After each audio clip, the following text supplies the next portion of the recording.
Hey YouTube, much like we did last week for the Great League, we are going to look at the overranked, underranked Pokemon in the meta for the Ultra League. So the Ultra League, not a ton of people play because it is very XL and Legendary dependent, right? So I've already gone over this before, but let's just take a look at the top 20. Corviknight XL, Grumpig XL, Lapras, it says it's not XL. You don't need XL, I did a video on it, but the rank 1 level 42.5 is actually XL, so that is XL. For Alligator, the first one non, but it's actually Hydro Cannon, so you need that. XL, Legendary XL, Zygarde, whatever the heck. I guess Zygarde or Legendary? I don't even know what Zygarde is. XL for Alligator again. XL, Legendary XL. Okay, yeah. And we get to 24 Torch Song, finally Skeldurge. Right? So it is very, very XL and Legendary heavy, which is why a lot of people don't like it. So for those of you who have played in the past, I have found that the meta has not changed much this season. It is generally still the same old meta, but with a couple new Pokemon in play here. So as you can see, the Risers, Lapras, I think will be very, very prevalent this season. Grumpig, I'm going to talk about, I think it's overranked. But then you have Dusknoir. Jellicent was always a Ultra League beast. It was ranked lower, now it's higher because of its buff. Runerigus with the Rock Tomb buff. Fortress with its Volt Switch, and the Rock Tomb buff as well. Malamar was always good once it got Psy Wave, which I had before, now Foul Play. So it's the same. So those are all your new Pokemon. But it's otherwise the same Pokemon in terms of the ones that have always dominated the Ultra League. For Alligator, it's a safe swap. Giratina has been a top 10 Ultra League Pokemon forever. Like I said, Jellicent has been around for a while as well. Galarian Weezing, despite this is buffed as well with the Sludge, it was a great safe swap last season as well. Steelix has always been a top Pokemon since, basically since it came out. Registeel was the #1 Pokemon in Ultra League for a long time too. And then you're getting into your Cobalions, your Cresselias, your Mandibuzz. So for the most part, what I found playing so far this week is that it is the same meta. Drapion, Tentacruel here. It is Talonflame at 40, Tapu at 41. It is the same meta, just with a sprinkle of new Pokemon. So you're going to see a decent amount of 100% for sure Lapras. I think you're going to see some Dusknoir or Jellicent combos there. Weezing. Shadow Weezing was everywhere already, so again, that was already a good safe swap Pokemon, so that's just gonna be more. I haven't seen a lot of Fortress yet. Again, a lot of these are XL dependent. I actually wanted to build up. I just looked at Grumpig and Dusknoir, and I am like 200 XLs off for both, so it's not like these are going to be super easy to build, but again, other people may have more access to XLs than I do. So that, I think, is the meta. So let's talk about overrated and underrated Pokemon based on PvPoke rankings, because there's a couple of them that I think are just going to like do well in the meta, and that are just like underranked. And the first one was one of the first one on the Great League list, and that's Guzzlord. Guzzlord's down at number 44 here. And it has everything that you want in this meta, right? There's an increase of Ghost. There's a number of Darks to deal with it. You got your Psy Wave users where Psychic is double resisted. You also hit super effective against Dragon in those matchups, so one of your weaknesses there. Like, not a lot of Bug, there's not a lot of Ice, so I think that Guzzlord is going to be a super good Pokemon. If you look at its ranking, its win-loss, it has a 21-19 win-loss record with a 515 average, and that 515 average is huge there. When you're anything above 500, you already know is a good Pokemon. When you're up to like the 515, 520 range, in the even one shield, even energy scenario, like that's a good Pokemon. So for it to be down at 44 here seems way too low for me. It is definitely, in my opinion, a top 20 Pokemon. Again, just when you double resist Psychic and then single resist Water, Grass, Ghost, Fire, Electric, and Dark, like that is an abundance of the meta in the Ultra League, and Great League, but Ultra League specifically we're talking about here. So watch your W to Fairy, so watch that weakness and watch Fighters. But otherwise, I think it's going to be a great Pokemon to use. So I'm again underranked in my opinion here. One that I have used multiple times in this league, even before it got the first Thundershock buff, is Shadow Zapdos. And Shadow Zapdos was a sneaky one because all of a sudden we started seeing two more things in the Ultra League. We started seeing more waters, so you started seeing more like for alligators and stuff. And at the same time, your fighters like Annihilape and Primeape, those got buffed. So you started seeing more fighters in the meta, and there was already some fighters like Virizion and Cobalion already in the meta. So with only two weaknesses, Ice and Rock here, while having 6 resistances, fighting being one of the big ones here, it's a really, really strong Pokemon. And now, what have you done? You've increased the number of waters. You increased Lapras. You increased Blastoise. So you just increase the number of waters that you're doing super effective against.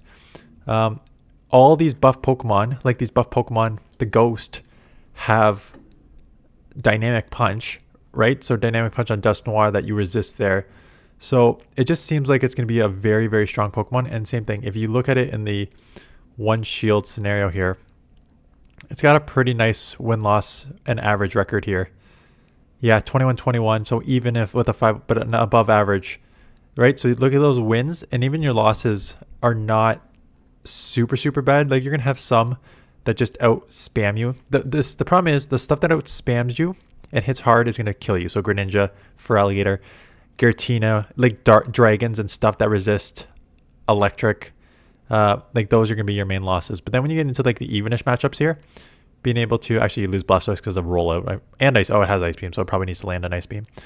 But when you get into the even matchups, just being able to spam, and then again, huge pickups against a lot of the meta here, especially like look at all the waters and fighters and stuff that and flyers that you'll be able to beat. So I think that Zapdos is going to be a nice Pokemon to run if you have one.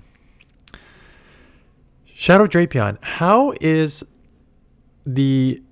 one of the best safe swaps in this meta down at number 6? And you can just look at it just based on its sim in the even. So why? So here's why. Here's exactly why. It has a 17-24 record with a 488 average. However, look at how center that distribution is. It is just so safe. And then when you use it as a safe swap and you start getting ahead on energy, this is where this thing's going to just start destroying, right? So 17 and 24, you add 1 Poison Sting and you're at 25 and 17. So think about that.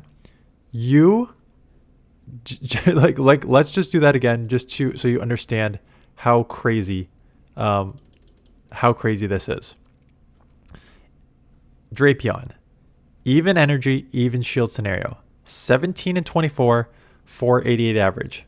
Not, like on paper that does not look good.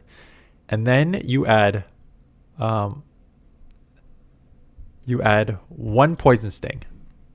You safe swap, you add a Poison Sting, they eventually come into something else. With that 1 Poison Sting advantage, you jump 8 wins to 25, and your average goes from a 480 to a 544. I just said 515 to 520 is already great, and now we have a 544 average after 1 Poison Sting. So, yeah, this thing as a safe swap is going to be absolutely incredible. Now, not that you're going to get like 2s and 3s, but I'm sure you just pick up win more and more. Yeah, so that 25 becomes 28 when you pick up 2 Poison Sting advantages, right? And that's just the spam of this Pokemon, how deadly it can be. Stab, Shadow Crunch is an incredible move in neutral situations. So, yeah, when I saw that down at 34, I'm like 36, I'm like, no freaking way. It is a top 5, probably top 3 safe swap. Feraligatr, like I put Feraligatr and Drapion as the 2 top safe swaps of Ultra League, in my opinion. And the last one, which I just used and I had a lot of fun with, but I understand it's got some real weaknesses here, is Pangoro. So Pangoro is an interesting one. It's not very bulky. It's got definitely some weaknesses in this main meta. Your win-loss record is 19 and 21, but you do have above average record. But you got some hard losses here because you're weak to fighting. You're double weak to fairy because you're dark and fighter. So you double weak to fairy. Any fairy move is just going to destroy you. So between the fighters and the fairies, there's ghost now. So I know you have Night Slash, which is super effective, but your counter, or Karate Chop, I should say, Karate Chop, I should say, is resisted. So when your Karate Chop is resisted and your close combat is resisted, you need to rely on your Night Slash and your Glassy. So that's kind of a problem, right? So yes, it's got a lot of losses. I found that against some of the main meta Pokemon that I was seeing, right? You beat Malamar, you beat Giratina, you beat Drifblim, you beat Feraligatr, non-shadow, you beat Jellicent, Blastoise, Drapion, and then all the stuff like weak to fighter, which you should beat anyways. But like when I started playing those, I was just like, oh, okay, this actually has a lot of play against the meta. So I think that you have, it's going to be like a top fighter. If you look at the fighting, like Primeape is ranked at like number 10. We're going to talk about Cobalion here because I think Cobalion is way overranked for the current state of the meta. And then, yeah, so you got Primeape, Annihilate, and then Pangoro. So I truly think it's like those three as the main fighters that you want to use in this. As you can see, Virizion is down at number 45, which I think is more accurately ranked. I think we're going to go to the Overranked now because there's 3 of them. We'll just start with Cobalion right now because it's here. But it's not the first one I think is overranked. But it is still at 25 overranked.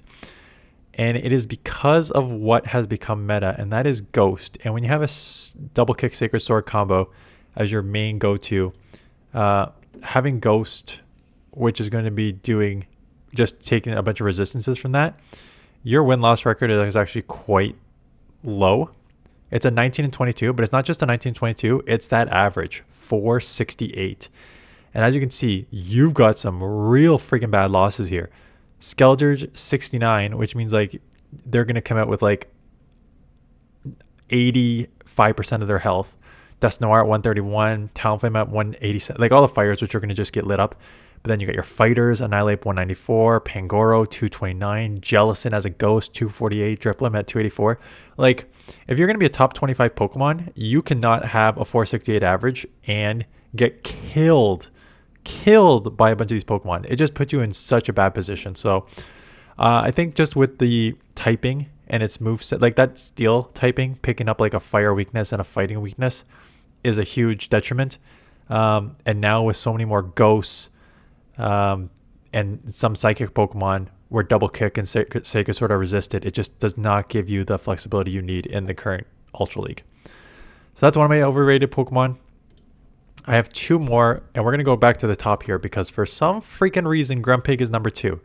And I get it. It now has Stab Psywave, which is always fantastic.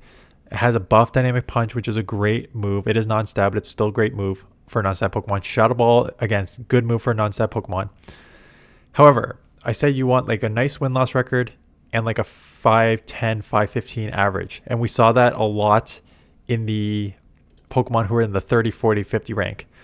So how is it that an 18 and 22 and a 506 Pokemon is the number 2 ranked Pokemon in this meta? Now distribution not bad. You got like a really hard loss to Jellicent. You do have some bad losses here, like 250s, 260s, 270s. Those are pretty bad losses. But you do have like just to play devil's advocate, you do have wins in the 750 and stuff like that. So they offset there. But I don't know, for an 18 and 22 record and a 506 average, I would expect something way stronger in the one shield. And then I simmed other shields. I'm like, maybe it plays super well in like some of the other ones and I'm just missing it. And it does way better in the zeros, 23 and 18 and 522. But then when you go to the 2 shield, I think it actually underperforms. Yeah, 20, 24, 86. So it's not like it's overpowered anyways. Maybe getting shield down and just being able to like hard move. You can take a charge move, hard Psywave hitting, really hard Dynamic Punch Shadow Ball combo there. Very spammy. So in the 0 shield, that's why you're so strong, right? Your Psywave is damaging. These charge moves are damaging and they come fast. So that's great in the zeros when you can just spam and take a charge move and just spam your charge moves. But the longer these matchups go, the less sort of overall damage you're taking. And then if your opponent can start shielding all these charge moves, they're eventually going to start adding up on you. So, and the 1 and 2 shield does not sim as well as you would want a number 2 ranked Pokemon. I'm sure it's still good, but not how you want a number 2 ranked Pokemon. And the other one is Gastrodon. Again, I think Gastrodon has a ton of play in the Great League, but the meta is different in the Ultra League, right? So whereas there's a ton of water and a ton of poison in the Great League, which you can do very well, there's a lot more, one more like flyers here. As you can see right at the bat, Drifblim, Moltres, Mandibuzz, Dragonite, Gliscor, Corviknight. Like, there's a lot more meta flyers in the Ultra League. And at the same time, I don't know about there's a couple of grass, like there's Venusaur and Virizion. That's what your only weakness. So see a couple of them there is not bad.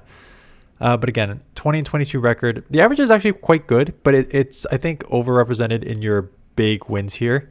Like Registeel, you just absolutely kill 927 Typhlosion. So anything weak to ground, and that's the thing. When you're a Mud Boy and ground is your main move, and you have two good ground moves, Mud Slap and Earth Power, my personal opinion is that these wins skew your ranking. So why do I say that? Because PV Poke Sims is in the one shield even energy scenario, but it also adjusts your ranking based on how well you perform against the top meta. So if you got a lot of wins against like the top 10 Pokemon, you go higher despite your win-loss record. So Registeel, Skeledirge, Steelix, Cobalion, Drapion, Fortress, like these are all for Alligator. These are all sort of top ranked Pokemon. So from that perspective, yes, you have a lot of nice wins against top ranked Pokemon. But then when you get out of like the top ranked Pokemon and you just go into like the other Pokemon that are in the meta that are going to have play against, that just have neutral play, you lose to Malamar and Guzzlord and Grumpig and Jellicent and Pangoro and Giratina and Lapras and Golisopod and Talonflame. And then you get into all those flyers and grass that I mentioned that are still in the meta. So I just think that your super strong wins against the top meta Pokemon help raise your average and your standings more than you probably do playing. So that's my thought there on Gastrodon. But yeah, so we'll see what happens moving forward. I'm sure we'll do more Ultra League, but man, the click-through rate on these Ultra League Pokemon, Ultra League teams with like new Pokemon that you've never seen in the Ultra League use before is very, very low already. So I can imagine when we're mid-season and the desire to play in general is down, it's going to be even worse for these types of things. But that is a future Dan problem, and I'm going to start doing I've decided I'm going to start just reaching out to other content creators and start doing these interviews because I think those are going to be fun, different videos that people will like.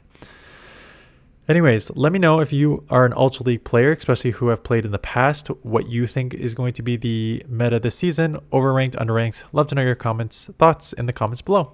So that is it. Thanks for watching. See you guys in the next one.